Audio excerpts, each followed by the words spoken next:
Welcome to Living a Full Life podcast. Join us as we explore health topics that encourage raising healthy children, living a healthy life, and living the best life possible. Now, here's your host.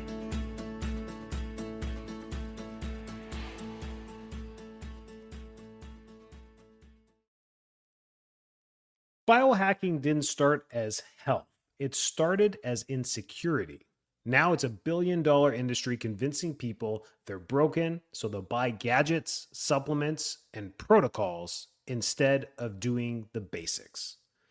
Welcome to another episode of Living a Full Life podcast. I'm Dr. Enrico Dolchikori, and every week bringing you tips to live a healthier, happier life. How are we doing in 2026? Do you like the new tone? Do you like the new tenacity? I've been getting good feedback on the first two episodes for this year. It's been good. People are like, I like it. Keep going. It's real. It's truthful. It's factual. And we're going to keep going. No more BS in between to cover all the bases. I hope you know what that means. It's going to be straight punch mouth facts of what you can do in under 20 minutes in this podcast so that you can take them home and live a healthier, happier life. That's the goal of this whole thing. Biohacking has always rubbed me the wrong way. Whenever you take what God designed and you start to play with it, and you're like, I'm going to biohack. You're not going to hack anything. You're not going to hack the universe. You're not going to hack universal design. You're not going to attack biohack or hack anything. Intelligence, innate intelligence, good luck. You're never going to do it. You're never going to be smarter than how everything has been designed. So I've never liked the biohacking. Hacking a computer, hacking a software, hacking, fine, that's coding and computer. I get that. But biohacking means we're going to hack biology. And there's really no way of doing this. So it is what it sounds like. Biohack, you're just going to hack it up and mess it up. So there's not really what it is. I think what biohacking was supposed to be when it first came out, people meant to say it at the beginning was, track data, make small measurable improvements with cardiovascular health, endurance, stamina, improving performance on top of solid fundamentals. That's how I looked at biohacking. I was kind of excited about it. But what it really became is a distraction, a status symbol, an excuse to avoid discipline, a way to feel productive without actually changing behavior. I like that. I mean, it was just for social media, honestly. That's where you see all the biohacking stuff. You don't see a PhD scientists saying, here's some biohacking tips. They'll never say that. They don't say that. This is all for social media. It's all for clicks. It's all for attention. And most people are trying to optimize a system that they never built in the first place. There's nothing to optimize if we don't build the fundamentals of our health. And the biggest biohacking myths is what today is going to be all about. And I just want you to be aware. That way you don't get fooled. You don't get fooled into something that's going to cut time short or give you a quick fix when there really isn't one. Myth number one, I need to optimize my hormones. I didn't know you were designed poorly. I didn't know your hormones were just designed poorly. Most hormone issues today are not a hormone issue. You need sleep. You need proper sleep. People start inconsistently sleeping in their teenage years and 20s. Gen Z is speaking up about this. They're like, as a teenager, I've got so much work to do. I stay up late. I'm on my tablet. I'm on my phone. I'm getting the dopamine hit. I go to bed at 1 a.m. I have to wake up at 5 a.m., 6 a.m. to get to school. They're saying this stuff at 17 years of age. What are we expecting their hormones to be in their 20s and 30s and 40s? A complete wreck. So most hormone issues today are chronic sleep deprivation. You need to go into hibernation. You literally just need to say F you to everyone and get a cave and come out 3 months later. Just go to sleep and come back out in 3 months later. Your body will reset. Humans can't hibernate for that long, but you get the point. We need to, chronic sleep deprivation is the big hormone issue. Blue light at night, excess caffeine, under eating, and overstimulation. That sums up 80% of Americans today. Overstimulated, they're actually under eating. They're eating under 2,000 calories a day. It's just processed food. That's the issue. They drink 2, 3, 4, 5 cups of coffee a day. They got tons of blue light exposure and their sleep sucks. Well, that's a hormone disaster. You don't need Dutch tests, saliva panels, or $2,000 lab bundles. You need darkness at night You need to black out your room. We have 3 episodes on sleep. Go back and listen to them. They're fantastic. Yeah, I did them, but they're fantastic about sleep and how we have to darken the room, remove digital clocks from the room, remove blinking lights, remove everything, and go into a true night. If you've ever been outside of a city at night, camping outside, it's eerie. It's dark unless it's a full moon. So sun in the morning when we wake up, we need to open a window. We need to get that direct light to our retina. Lifting weights and consistent meals. We have to space out our meal eating every day, just every 3-4 hours, eat. And that creates this healthy dopamine, well, not just dopamine, all neurotransmitters. It helps create this cyclical hormonal cascade of the endocrine system doing its thing.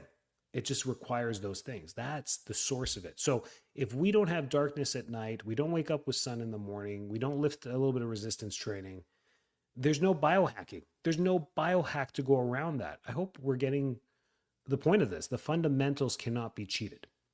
Myth number 2, cold plunges burn fat and build discipline.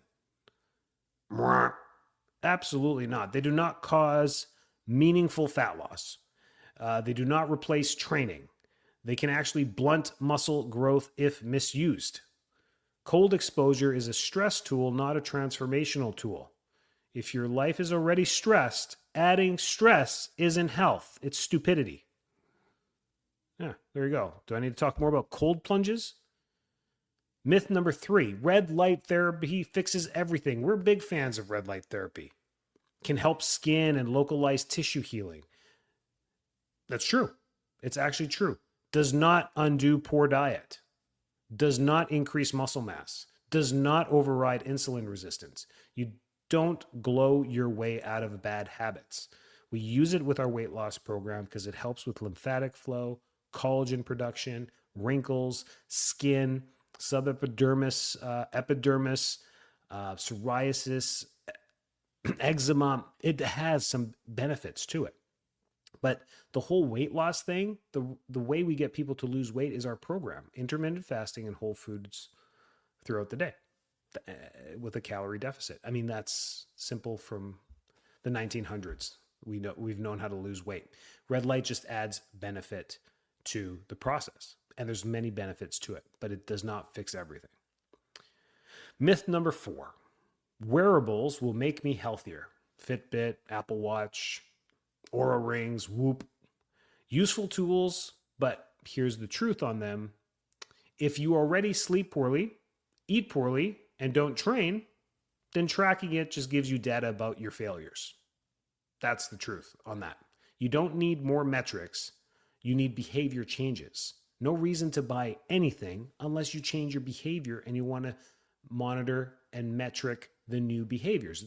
That's kind of neat. That's good information.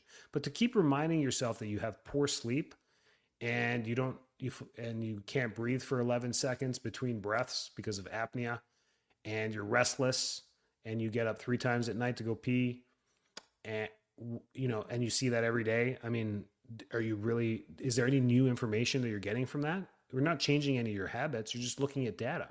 Now, data is important. By getting those data points, you may make changes in your life, which is absolutely fantastic. But if you're like me, you've been wearing your Apple Watch for 5, 6, 7 years. I don't know what model we're on now, Series 5 now or something like that. You're wearing it. The data's cool. I look at it. I like the sleep score thing, that first thing that pops up in the morning. You did really well last night. You got a 98. I'm like, oh, good. Went to bed on time, got my 8 hours. That's good. That's good to know. And it's good to know when I don't do well. Hey, you had a poor sleep last night. Why? That's good information as well. But we're buying these things and giving these things to people for Christmas for New Year's resolutions. And then they're looking at that for motivation. The motivation is not coming from a device. It's not coming from anywhere. It comes from you and you wanting to make a change. If you don't want to make a change, you won't make a change. You have to really want it. And that want, I realized in the first time in my life with my father. That was it. He was 67 at the time. That puts me at, what was I, 20, I don't know, 27. Yeah, because he's about 39 years older than me. So I was about 28. And he got diagnosed with colon cancer. Scared everybody in the family, But finally, for the first time in his life, scared him. Tough Italian immigrant. He looked like, Danny DeVito. Not even. He looked like the guy from Taxi. Yeah, Danny DeVito. I'm right. Danny, he looks like skinnier Danny DeVito. If you look at him, slash Goodfellas. What's the guy's name? De Niro. DeVito and De Niro. He's got a half there, right? So he comes in, tough guy, always been tough. Never really seen the guy scared, worried, concerned, yeah, but finally scared with cancer, stage 3 colon cancer. And that's where the changes finally come immediately. We're like, Dad, you need to do this and this and this. Here's your medical options, chemotherapy and radiation. Here's your holistic options, IV therapy, chiropractic, naturopathy, and this and this and this. If you've heard my story, you know it. 99 days later, his cancer's gone. No chemo, no radiation. But he changed his entire life for the first time. We've been telling him, you can't eat salami every day. That's nitrates. You can't do this every day. You can't eat that much, bread. Can't skip meals, Dad. You got to drink some water. Geez, do you even drink water? Like, didn't change anything until then. He's still here today. He's 80, going to turn in a few weeks here. He's going to turn 82. So he's doing great, cancer-free, no issues there. But the fear that comes to make it, that's what took him to the point to change. And I realized, well, maybe there's a lot of people even listening right now that's what it's going to take for them to change. And there's no hope for me as a doctor to help them. Sad, but it's true. There's a few people that it's going to take something like that. And unfortunately, when it comes to cardiovascular, the first symptom of a heart attack is death. So we lost someone last year, a close friend, my age, 42, died in his backyard from a massive heart attack, left a 9-year-old and a 5-year-old. That was his first symptom, was a heart attack. And his first symptom of the heart attack was death. So sometimes we don't get a second chance. And that's unfortunate. But for the rest of us, don't use fear to motivate you. Use will to motivate you. Think something that motivates you moving forward. We have some great success stories with weight loss patients over the years where they're like, they stood up and helped other people lose weight or get healthy. And they would say, I just wanted to walk my daughter down her wedding aisle. She was a teenager at the time. Now she's about to get married, 7 years later, and he dropped 100 pounds. He's like, that was my goal. Did he lose 100 pounds? Yeah, he lost 135 pounds. So that's a will, that's a will, a reason to move forward. And that's what you should set your goals around. Otherwise, you're never going to achieve the goals. You're never going to pursue them because there is no will. There is no desire. And it's not strong enough. It's not big enough. That's really it. Myth number 5. Supplements fix lifestyle damage. Now, coming from me, I'm a big fan of supplements. We got many podcasts on specific supplements, many supplements, the ones you should do, the ones you should avoid, the basics for your children, for your infants, for pregnancy. We've done many episodes on supplements. I'm a fan of them. Supplements should be called add-ons, not solutions. There is no supplement to fix anything. No supplement replaces protein, fiber, movement, or sleep. None. There's none. If supplements worked like people think, construction workers would need IVs, prison populations would be shredded, and third world countries would dominate physique sports because they could just take a supplement. But it's not like that. They don't, because lifestyle beats capsules every single time. It's just the way it is. So those myths have to be crushed and thrown in the trash can for 2026 for you. Just do not pursue them. Do not, unless the basics have been met. The biohacking industry secret is a business model. It's not any type of physiological or biology at all. It's number one, to convince you you're broken. I'm seeing it now. And I you know what my side gig is?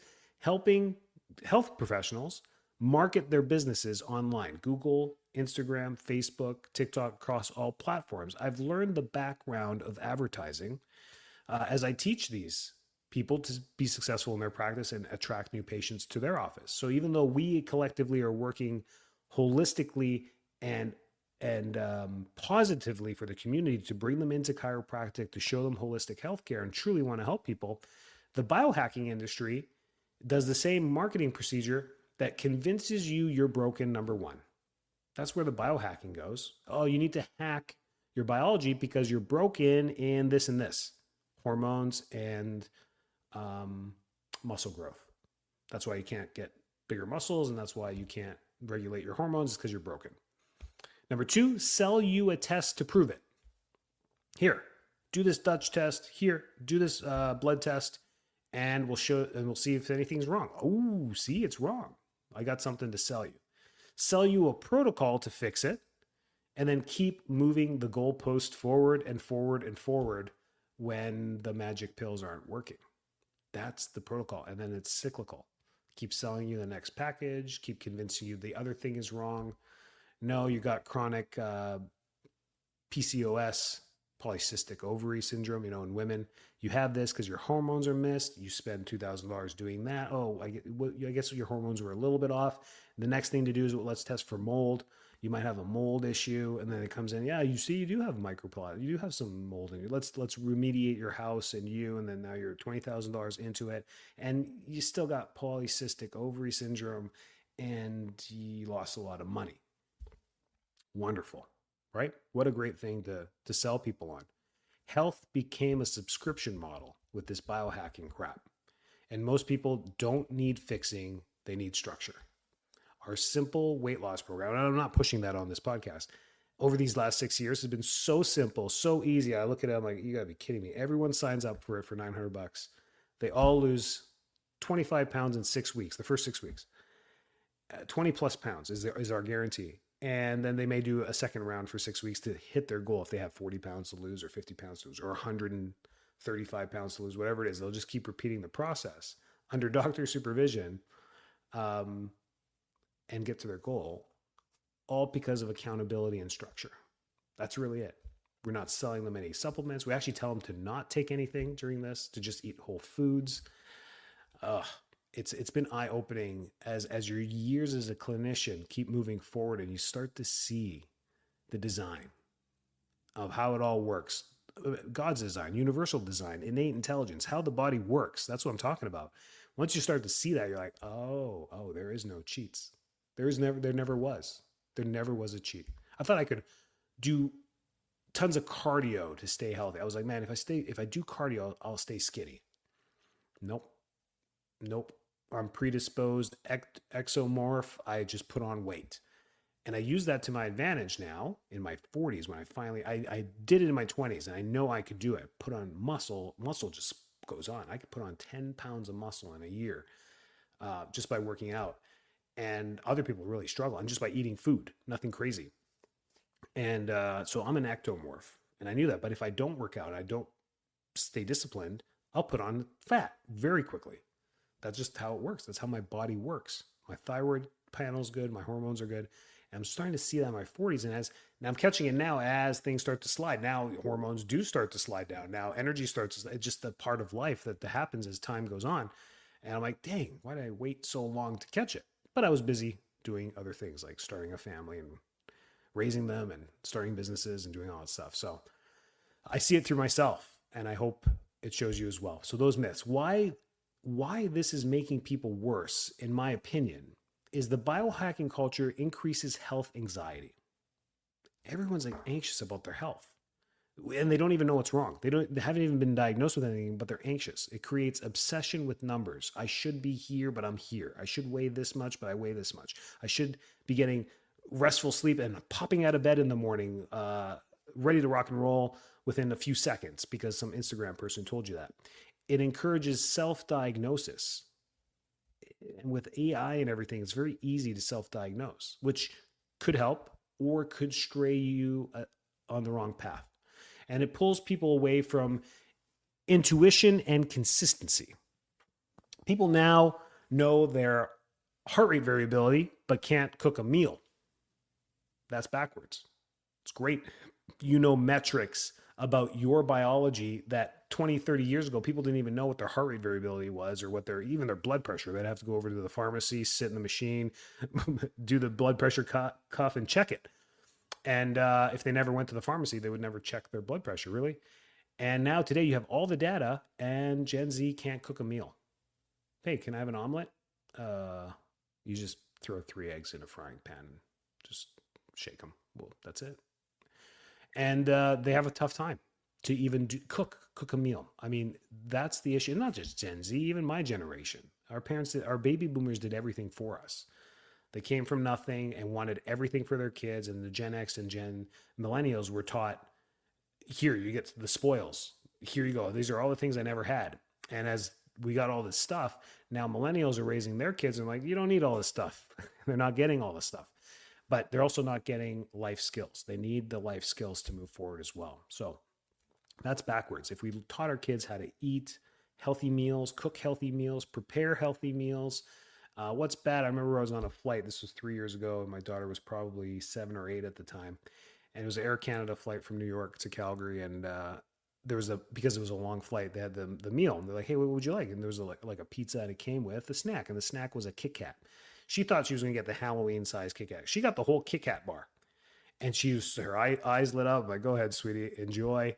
And she eats half of one stick because she knows that's a proper serving. And she looks at me, she's like, Daddy, could I die if I eat all this? Like, because she knows sugar is bad, and I've made it bad. And it made me take a step back and be like, whoa, here's a great opportunity for a conversation.